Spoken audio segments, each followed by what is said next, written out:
Hi everyone, it's the Thrifty Hammy, and I'm here today to update you on what is going to be going on tomorrow in my life.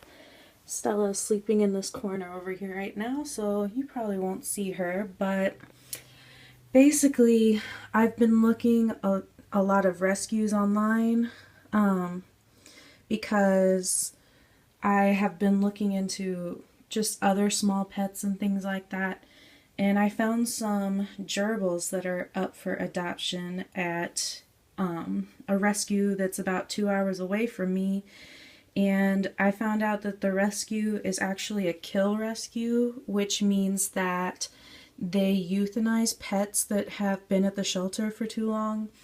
And these two gerbils have been there for about 3 months. So of course, I was very worried. I didn't want these two little animals to be euthanized just because nobody was interested in them. So I called the shelter this weekend and they said there's been no interest in them. They're still up for adoption. So I am going to go check them out Monday afternoon, which is tomorrow. From what I can tell, the gerbils were probably a young kid's pet, and the kid got tired of taking care of them and then didn't want them anymore. And the rescue that they're at now is mainly a cat and dog rescue. They're just a really small county shelter, so I'm sure they're not really equipped to take care of these little guys. And my heart just went out to them, so I'm gonna go check them out tomorrow, possibly adopt them. From what I can see from their online picture, they don't really look like healthy hamsters. Their coats definitely look like they are not in good shape. So whether I adopt them or not is really going to depend on their health. So I'm going to have to check that out tomorrow. I'm sure that these animals have never seen a dust bath, and I'm sure that they've been kept in inadequate housing their whole lives. They're estimated to be about a year old, but I'm sure they came from a pet shop, so there's really no way of knowing their background or how they have gotten to this point in their lives. So I'm definitely going to try and assess all of that on Monday, and that will be the deciding factor of whether I ultimately pick them up or not.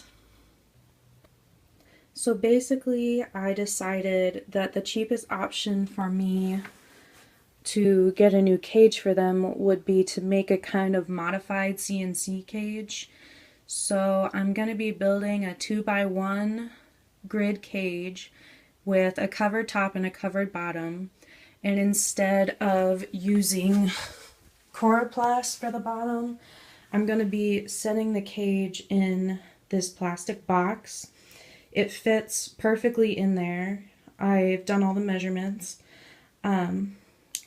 So this box will be on the outside of the cage so they can't chew on it, but it will be there to catch any bedding that they might kick out.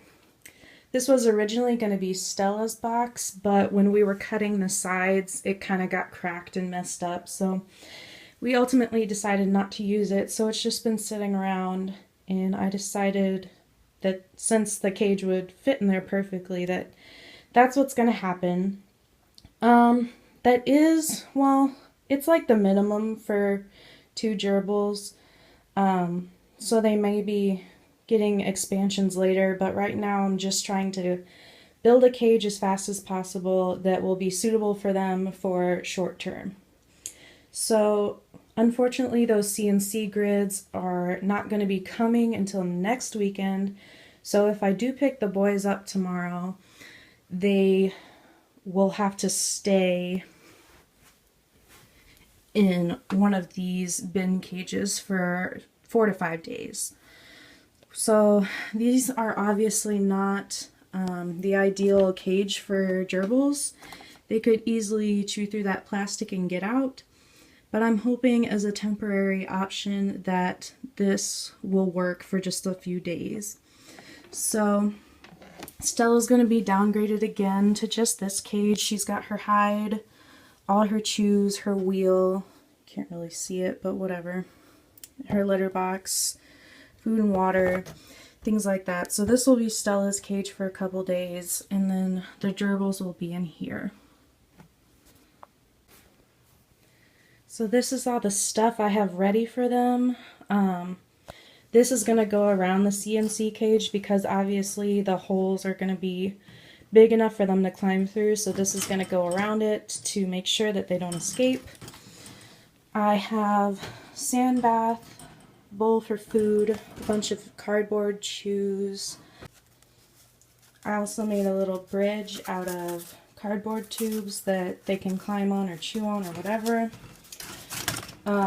This probably won't go in the cage just because there won't be room. This will be their hide / nest box, wheel, more chews, and a litter box. So I do have the bare essentials just from leftover things that Stella doesn't use.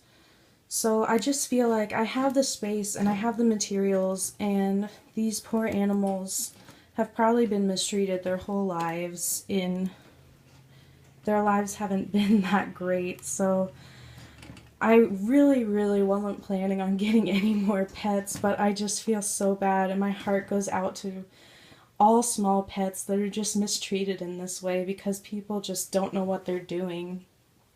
So I really highly suggest anybody that's looking to bring a new pet into your home, do a lot of research. And if you're getting a new pet, don't go to the pet store. Please adopt or find a reputable breeder.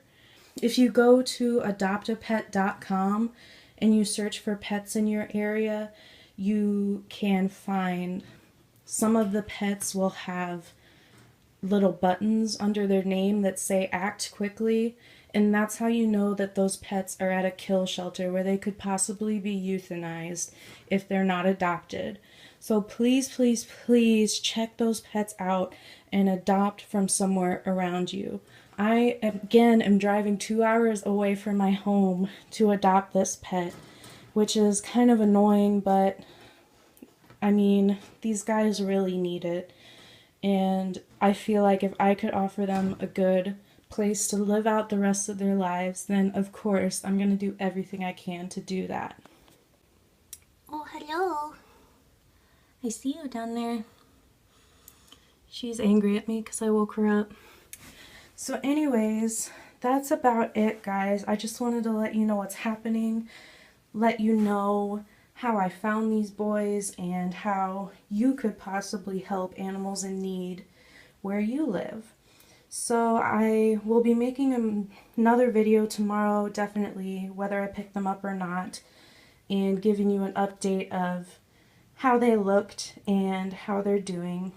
So yeah, stay tuned and subscribe, comment, like, and I will see you very soon. Bye!